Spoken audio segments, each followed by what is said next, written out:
తెలంగాణలో స్థానిక సంస్థల ఎన్నికలకు దీపం ఆరనీయకుండా దివిటీ పెట్టినట్టు హైకోర్టు గ్రీన్ సిగ్నల్ ఇవ్వడంతో ప్రభుత్వం 3 నెలల్లో ఎన్నికలు నిర్వహించాల్సి వస్తుంది. ఈ సమయంలో కాంగ్రెస్ ప్రభుత్వం బీసీలకు 42% రిజర్వేషన్ కల్పించేందుకు ఆర్డినెన్స్ జారీ చేసి ఒక రాయితో 2 పిట్టలు కొట్టాలనే లెక్కతో ముందడుగు వేసింది. 2023 ఎన్నికల హామీని నెరవేర్చే పిడికిడు బియ్యం గుండెల్లో దాచుకున్నట్టు కనిపిస్తున్నా దీని వెనుక కొండలో పాము లాంటి రాజకీయ లెక్కలు స్పష్టంగా కనిపిస్తున్నాయి. పంచాయతీ రాజ్ చట్టం సవరణతో బీసీలకు ప్రాతినిధ్యం కల్పించే ఈ చర్య గాడిదను దీవించడానికి తొడపట్టినట్టు రాజకీయ లాభం కోసం బలవంతంగా తెచ్చిన ఆర్డినెన్స్గా విశ్లేషకులు చెబుతున్నారు. పంచాయతీరాజ్ చట్టం 2018లో సవరణలు చేసి స్థానిక సంస్థల్లో బీసీలకు పెద్దపీట వేయాలనే ఉద్దేశంతో 2 బిల్లులను ఆధారంగా తీసుకుంది. దీనివల్ల బీసీలకు రాజకీయ ప్రాతినిధ్యం పెరగాలని ప్రభుత్వం భావిస్తున్నట్లు తెలుస్తుంది. ఎన్నికల గడువు దగ్గర పడుతుండగా ఈ వ్యూహం చీకట్లో కిరణంలా ఫలితాలను ఇస్తుందా లేక నీళ్లల్లో నీడలా మిగిలిపోతుందా అనేది కాలమే చెప్పాలి.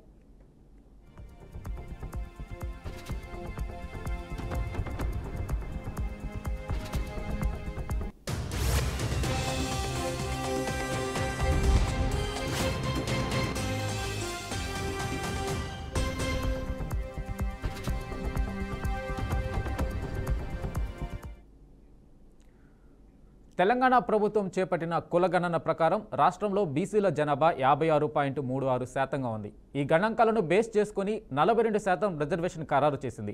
జస్టిస్ సుదర్శన్ రెడ్డి నేతృత్వంలోని కమిటీ ఈ డేటాను సమీక్షించనుంది. కోర్టుల ముందు ఈ గణాంకాలు నిలబడ్డాయంటే రాష్ట్రం తీసుకున్న రిజర్వేషన్ నిర్ణయం న్యాయపరంగా మద్దతు పొందే అవకాశం ఉంది.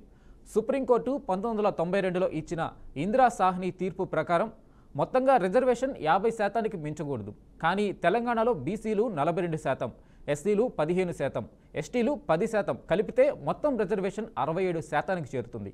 దీన్ని నిలబెట్టాలంటే రాజ్యాంగంలోని 9వ షెడ్యూల్లో చేర్చాల్సి ఉంటుంది.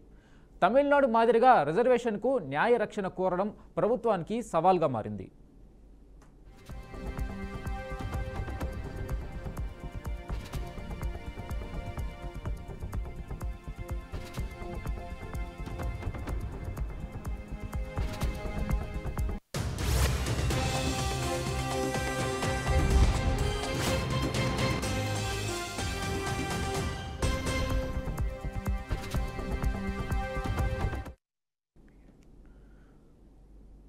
కేంద్రం నుండి స్పష్టమైన ఆమోదం రాకపోతే రాష్ట్ర ప్రభుత్వం తాత్కాలికంగా ఎంపీటీసీ, జెడ్పీటీసీ ఎన్నికల్లో బీసీలకు 42% టికెట్లు కేటాయించేందుకు సిద్ధమైంది. ఈ విషయాన్ని సీఎం రేవంత్ రెడ్డి అధికారికంగా ప్రకటించారు. అయితే గ్రామ పంచాయతీ ఎన్నికలు పార్టీల గుర్తులు లేకుండా జరుగుతాయన్నదే సమస్య. అటువంటి పరిస్థితుల్లో బీసీలకు ఆ వాగ్దానం అమలు చేయడం కష్టసాధ్యమవుతుంది. బీసీ ఓటర్లను ఆకర్షించేందుకు కాంగ్రెస్ ఈ రిజర్వేషన్ అంశాన్ని సామాజిక న్యాయ పోరాటంగా చూపిస్తుందని విశ్లేషకులు అభిప్రాయపడుతున్నారు. కులగణన, 9వ షెడ్యూల్ చేర్పు, అధిక రిజర్వేషన్ ఈ చర్యల ద్వారా బీసీల మద్దతు సంపాదించాలన్నదే లక్ష్యంగా ఉన్నట్లు వర్ణిస్తున్నారు. అధిక టికెట్ల కేటాయింపు, బీసీ నాయకులకు ప్రాధాన్యత ఇవ్వడం వంటి చర్యలతో మద్దతును శాశ్వతంగా నిలబెట్టుకోవాలని కాంగ్రెస్ ప్రభుత్వం చేస్తుందని ప్రతిపక్షాల నుంచి విమర్శలు కూడా వినిపిస్తున్నాయి.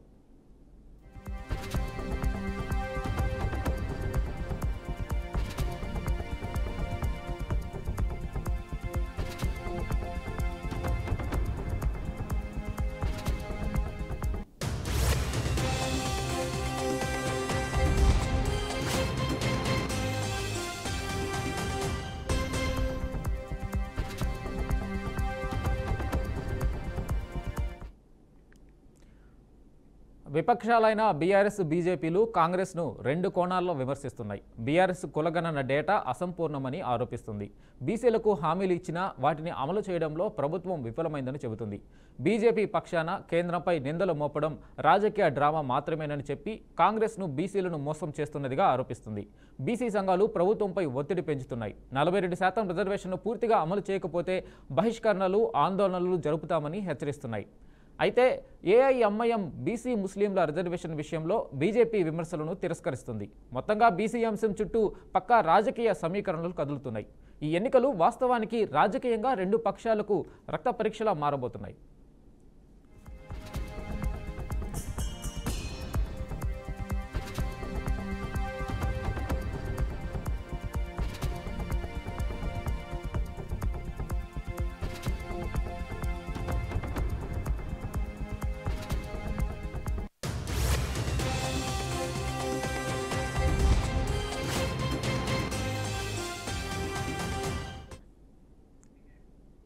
ఇక ఇదే అంశంపై మనతో మాట్లాడడానికి సీనియర్ విశ్లేషకులు వెంకటేశ్వరరావు గారు ఉన్నారు. ఆయనతో మాట్లాడదాం. వెంకటేశ్వరరావు గారు నమస్తే అండి.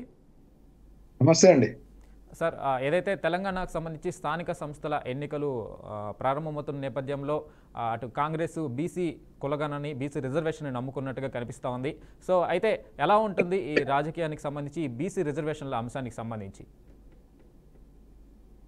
ఇప్పుడు ప్రస్తుతము స్థానిక ఎన్నికల ఏదైతే సెప్టెంబర్ డెడ్ లైన్ ఏదైతే హైకోర్టు విధించినటువంటి నిర్ణయం తర్వాత రాష్ట్ర ప్రభుత్వానికి అనివార్యంగా ఎన్నికల్లోకి వెళ్లాల్సినటువంటి పరిస్థితి ఆసన్నమైంది. ఈ ఎన్నికల్లో వాళ్ళ యొక్క గత ఎన్నికల్లో వాళ్ళు ఇచ్చినటువంటి హామీ ఏదైతే 6 గ్యారంటీల్లో ఒకటితో పాటు వాళ్ళు ఇచ్చిన హామీల్లో బీసీ ఈ రిజర్వేషన్ అంశం అనేది ప్రధానంగా వాళ్ళు నమ్ముకున్నటువంటి పరిస్థితి. సో ఇప్పుడు ఆ కోట 23% నుంచి వెళ్ళి 42% వరకు కూడా పెంచే ప్రయత్నం, అది బీసీ గణన సెన్సస్ అంటే బీసీ గణన అనేది చేపట్టడం జరిగింది. అయితే వింత ఏంటంటే అది రాష్ట్ర ప్రభుత్వం ఏదైతే ఆర్డినెన్స్ విషయం ఉందో అది పంచాయతీరాజ్ యాక్ట్ 2018 ఏదైతే దాని ప్రకారంగా 42% రిజర్వేషన్ ఎన్ష్యూర్ చేస్తామనేటువంటి ఆ లోకల్ బాడీస్ ఎలక్షన్స్ విషయంలో దానికి ఒక కేంద్ర ప్రభుత్వం తీసుకోవాల్సినటువంటి నిర్ణయము, దాన్ని ఈ వాళ్ళ ఈ అంటే బాల్ని కేంద్ర ప్రభుత్వం అండర్లోకి నెట్టేసే ప్రయత్నంలో భాగంగా ఇప్పుడు వాళ్ళు ఒక ఈ ఆర్డినెన్స్ తీసుకురావడం, మేము చేసే పని చేశాం కానీ కేంద్ర ప్రభుత్వం పనిచేయడం లేదని చెప్పే ప్రయత్నం ఒకటి చేయడానికి కోసం అని చెప్పి ఇప్పుడు వాళ్ళు ఈ ప్రయత్నం చేయడం జరుగుతుంది. దీనివల్ల జెడ్పీటీసీ ఎంపీటీసీ ఎన్నికల్లో జెడ్పీటీసీలకు ఎంపీటీసీలకు అధికారికంగా లాభం అయితే జరగదు. ఏదైతే రిజర్వేషన్ పార్టీ పరంగా వాళ్ళు సీట్లు ఇచ్చినంత మాత్రాన లాభం లేదు. పార్టీ పరంగా సీట్లు ఇస్తే అది ప్రజలు అక్కడ లోకల్గా ఎన్నుకోవాల్సి ఉంటుంది తప్పితే అన్ని పార్టీలకు సంబంధించి రిజర్వేషన్ మ్యాండేట్గా బీసీలను నిలబెట్టాల్సిన పరిస్థితి అయితే ఉండదు. ఒకవేళ కాంగ్రెస్ బీసీలు నిలబెడితే ఇంకొక పార్టీ ఇంకా బీసీ అక్కడ ఉన్నటువంటి పాపులర్ లీడర్ బీసీ కన్నా ఇంకా తక్కువ వాళ్ళం పెట్టొచ్చు, ఇంకా ఎక్కువ వాళ్ళం కూడా పెట్టొచ్చు. సో అది ఒక మ్యాండేట్గా పనిచేయదు కాబట్టి ఇప్పుడు ఇది ఏమి పనిచేయదు. ఇదంతా కూడా ఉట్టి ప్రజలను మభ్యపెట్టడానికి, ఓటర్లను మభ్యపెట్టడానికి, బీసీ సంఘాలను మభ్యపెట్టడానికి మాత్రమే పనిచేస్తుంది. కేంద్రం కానీ రాష్ట్రం కానీ 42% ఇచ్చే విషయంలో ఎక్కడగా సీరియస్గా లేరు. సీరియస్ ఎందుకు లేరంటే ఆల్రెడీ అక్కడ కొన్ని లిమిటేషన్స్ ఉన్నాయి, 50% రిజర్వేషన్ లెవీ ఉంది. ఇవన్నీ అంశాల మీద ఈరోజు వాళ్ళకు ఒక నిర్దిష్టమైనటువంటి ప్రాబ్లం ఉంది. ఆ ప్రాబ్లంను అది లీగల్గా అధికారం చేయిలో ఉన్న కాంగ్రెస్ కావచ్చు, అధికారం చేయిలో ఉన్న బీజేపీ కావచ్చు, వీళ్ళిద్దరు నిజంగా బీసీల యొక్క రిజర్వేషన్స్ మీద చిత్తశుద్ధి ఉంటే ఈ చట్టాలకు లోబడి అది పాసిబులా ఇంపాసిబులా, ఒకవేళ పాసిబుల్ అయితే ఇప్పుడున్న రాజ్యాంగబద్ధంగా పాసిబులా కాదా అనే చర్చ ఇంతవరకు అసెంబ్లీలో కానీ పార్లమెంట్లో కానీ లేదా బయట కానీ ఎప్పుడు కూడా ఎక్కడైనా చేసినట్టుగా ఉందా? లేదు.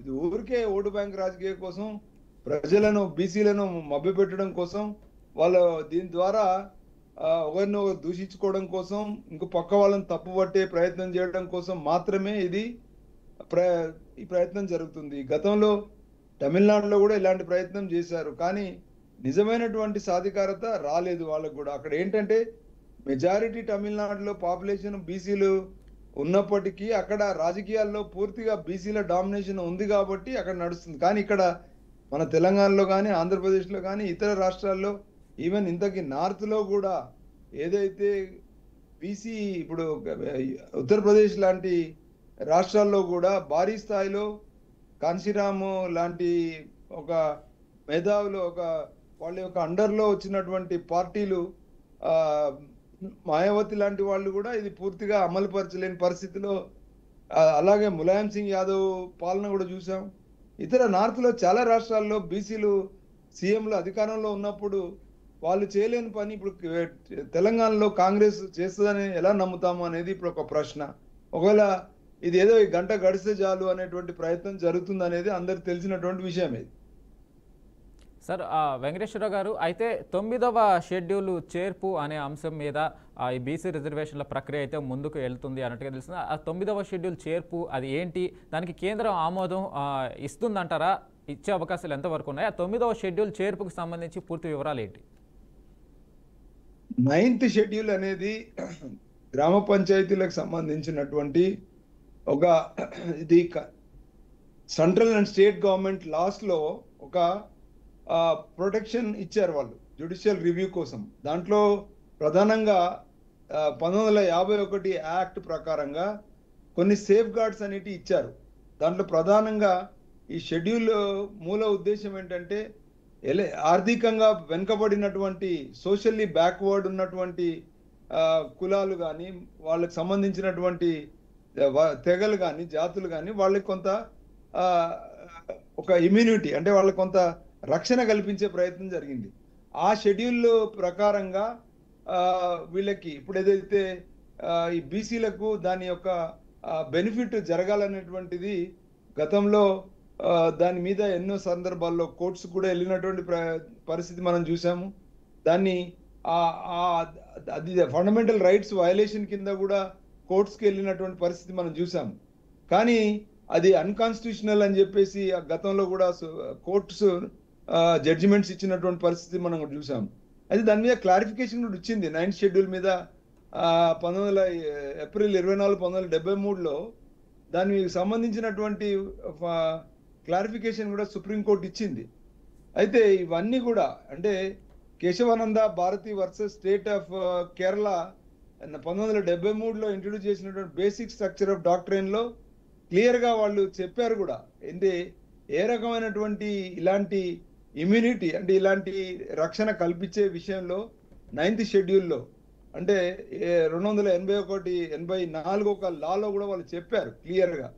అయితే ఈ అంశాలన్నీ కూడా గతంలోనే కూలంకషంగా డిస్కస్ చేయడం జరిగింది. దాని ప్రకారంగా ఒక ప్రయత్నం చేస్తాం అంటున్నారు. కానీ ముందస్తు అసలు ఫస్ట్ చిత్తశుద్ధి లేదు. పార్లమెంట్లకు అసెంబ్లీలకు వీళ్ళకి చిత్తశుద్ధి లేదు. ఉంటే ఈ ప్రయత్నం ఇంకొక విషయం ఏంటంటే బీసీలలో కూడా ఇది రాజకీయంగా రావాల్సినటువంటి నిర్ణయం. ఒక రాజ్యాంగబద్ధంగా ఏదో కొన్ని వెసులుబాట్లు ఉన్నాయని చెప్పేసి దాన్ని అడ్డం పెట్టుకొని తీసుకొస్తామనేది తప్పు. ఇది మిస్ఇంటర్ప్రిటేషన్ ఆఫ్ ది రాజ్యాంగం. ఇది రాజకీయ ఒక రాజకీయంగా డిస్కస్ చేసి ప్రజలను ముందుకు వెళ్ళి బీసీ యొక్క రిజర్వేషన్ సాధ్యమా అసాధ్యమా, ఎందుకు సుప్రీంకోర్టు 50% లెవీ ఇచ్చింది, దీనివల్ల ఏ రకమైనటువంటి వైలేషన్ జరుగుతుంది అంటే ఏదైతే ఇతర వర్గాలు అంటే ఎకనామికల్లీ బ్యాక్వర్డ్ ఉన్నటువంటి వర్గాలు అన్నిటి విషయంలో సమతుల్యమైనటువంటి ఒక బ్యాలెన్స్డ్ ప్రొటెక్షన్ ఉందా, ఉంటే దానికి సంబంధించిన వివరాలు గవర్నమెంట్ లో ఉన్నాయా, ఉంటే ఆ వివరాల బేసిస్ గా చర్చ జరగాలి. అంటే ఈ రోజు వరకు కూడా మీకు తెలుసు 2011 తర్వాత సెన్సెసే లేవు మన దేశంలో. అంటే దాదాపు 2011 మన కరోనా సందర్భంలో కూడా గణాంకాలు అంటే పాపులేషన్ గణాంకాలలో పూర్తిగా కాస్ట్ బేస్డ్ సెన్సెస్ అనేది తీసుకురాలేదు ఇప్పటి వరకు. కానీ ఇప్పుడు తెస్తామనేటువంటి ఒక ఆలోచన కూడా తెస్తా ఉన్నారు. కానీ ముందస్తు ఈ బీసీలకు ఇవ్వాల్సినటువంటి 42% ఏ రకంగా అకామిడేట్ చేస్తారు, ఏ రకంగా 50% దాటకూడదు అనేటువంటి సుప్రీంకోర్టు అదైతే ఉందో ఆ లిమిటేషన్ ని ఈ తర్వాత ఈ 42% ఈ రెండింటిని ఎట్లా అకామిడేట్ చేస్తారు, ఎట్లా మిగతా పాపులేషన్ యొక్క రియల్ సెన్సెస్ కాదు కదా, ఏదో ఒక రాష్ట్ర ప్రభుత్వం తెలంగాణ రాష్ట్ర ప్రభుత్వం వాళ్ళు ఏదో లోకల్ గా తీసుకున్నటువంటి సెన్సెస్. ఇవాళ టిఆర్ఎస్ ప్రభుత్వం కూడా జనగణన అని ఒక భారీ ప్రోగ్రామ్ చేసింది. అప్పుడు వాళ్ళు ఏమి చేయలేదు. ఇప్పుడు బీసీ సెన్సెక్స్ అని తెలంగాణ ప్రభుత్వం మళ్ళీ కొత్తగా వచ్చిన ప్రభుత్వం కూడా చేసింది. ఇవన్నీ కూడా అఫీషియల్ గా ఎక్కడ కూడా వాళ్ళ యొక్క ప్రభుత్వాలు నడుపుకోవడానికి వాళ్ళ యొక్క సొంత ప్రయోజనాల కోసం వాళ్ళ ఇన్ఫర్మేషన్ తీసుకొని పార్టీ ప్రయోజనాలకు లాభం చేకూరే విధంగా వాడుకోవడం కోసం మాత్రమే ఈ ప్రైవేట్ సర్వే లాగా పనిచేస్తున్నాయి తప్పితే కాన్స్టిట్యూషనల్ కి సంబంధించి లేదా రాజ్యాంగబద్ధంగా పార్లమెంట్ లో తీసుకోవాల్సినటువంటి చట్టబద్ధమైనటువంటి నిర్ణయం ద్వారా రిజర్వేషన్ కల్పించేటువంటి ఆ వెసులుబాటు మాత్రం ఈ చెప్తున్న షెడ్యూల్లో కూడా ఎక్కడ కూడా క్లారిటీ లేదు. అది ఒక అంశంగా వీళ్ళు చూపించే ప్రయత్నం జరుగుతుంది తప్పితే మీకు అసలు బేసిక్గా తీసుకోవాల్సినటువంటి చర్చ ఏదైతే పార్లమెంట్లో అసెంబ్లీలలో బీసీ గణాంకాల పైన స్పష్టంగా ఒకవేళ ఇస్తే ఏ ఏ ప్రాతిపదికం కింద ఇస్తారు, దానివల్ల నేను ఇక్కడ కాంగ్రెస్ ఒకవేళ అది ఇచ్చేది ఉంటే కాంగ్రెస్ గతంలో కేంద్రంలో రాష్ట్రంలో రెండులో అది ఉన్నప్పుడు ఎందుకు ఇవ్వలేదు? అప్పుడు కూడా ఈ బీసీ హడావుడి ఉంది కదా, ఆ రోజు ఎందుకు వైలేట్ చేశారు? ఇదన్నీ ప్రశ్నలకు సమాధానం వాళ్ళ దగ్గర లేదు. కాబట్టి ఇది ప్రాక్టికల్గా పాసిబుల్ అయితే ఎందుకు చేయలేకపోతున్నారు అనేది కూడా ఒక చర్చ జరగాల. అది జరగకుండా ఊరికే ఎన్నికలు వచ్చినప్పుడల్లా ఈ హడావిడి చేయడం, ఎన్నికల్లో ఓట్లు సాధించుకోవడం, మళ్ళీ తెల్లారి మర్చిపోవడం, ఇది పరిపాటిగా మారింది కదా. అయినా బీసీ మొత్తం నాయకత్వం కూడా ఎందుకు దీని మీద ఒక స్పష్టమైనటువంటి క్లారిటీతోని ప్రభుత్వాలు ఎందుకు ఇలా చేస్తున్నాయి, ఎక్కడ లోపాలు ఉన్నాయని బీసీ అన్ని పార్టీల్లో ఉన్నటువంటి బీసీ లీడర్షిప్ కూడా ఎందుకు మాట్లాడదు? ఎందుకు స్వార్థపూరికంగా మాకు వస్తే చాలు, పక్క ఎవడైనా ఎవడేమైనా కానివ్వండి, ఈ దేశంలో మాకు ఎక్కువ పాపులేషన్ మాకు వస్తే చాలని ఎందుకు అడ్డంకులు వస్తున్నాయి? మీకు ఒకవేళ నిజంగా రాజ్యాంగబద్ధంగా మీకు బీసీలకు నిజంగా అర్హత ఉంటే ఎవడు ఎందుకు అడ్డుపడుతున్నాడు అనే డిస్కషన్ ఎందుకు జరగడం లేదు? ఒకవేళ రాజకీయంగా ఎందుకు అడ్డుపడుతున్నారు? మీ మధ్యలో సఖ్యత లేదా? అన్ని పార్టీలో ఉన్న బీసీల మధ్యలో సఖ్యత లేదా? లేదా ఈ రాజ్యాంగబద్ధం ఉన్న లోపాలు ఏంటి అవి డిస్కస్ చేయకుండా ఊరికే మాకు సంఖ్య ఎక్కువ ఉంది కాబట్టి మేము మెడ మీద కత్తి పెట్టి తుపాకీ పెట్టి పని చేసుకుంటాం అంటే దాన్ని ప్రతిసారి టీఆర్ఎస్ కావచ్చు, బీఆర్ఎస్ కావచ్చు, కాంగ్రెస్ కావచ్చు, టీడీపీ కావచ్చు, ఇంకా బీజేపీ కావచ్చు, అందరు మిమ్మల్ని దుర్మార్గంగా బీసీలను వాడుకొని టిష్యూ పేపర్ లాగా వాడి పడేస్తుంటే మరి ఇంకెంతకాలం వాస్తవాలు బయటికి రాకుండా ఈ రకంగా ప్రతి ఎన్నిక ముందు ఈ రకమైనటువంటి నిరాశకు గురవుతారు అనేది ఒక ప్రశ్న. దానికి సమాధానం చెప్పలేని పరిస్థితిలో ఇప్పుడు చర్చలు జరుపుకోవడం అనేది కూడా మరీ హాస్యాస్పదంగా మారిపోయినటువంటి పరిస్థితి. సార్, ఏఐఎంఐఎం కూడా ఈ ముస్లిం బీసీల రిజర్వేషన్కి సంబంధించి కాంగ్రెస్కి సపోర్ట్గా మద్దతుగా నిలుస్తుంది. సో అయితే ఈ ముస్లిం బీసీల రిజర్వేషన్లు ఇప్పటికే మీరు అన్నట్లు 50% మించకూడదన్న నిబంధన ప్రకారం ఇటు ముస్లిం బీసీల రిజర్వేషన్లు కూడా కలుపుకుంటే ఇది ఇంకా క్లిష్టతరంగా మారే అవకాశం ఉంటుంది కదా?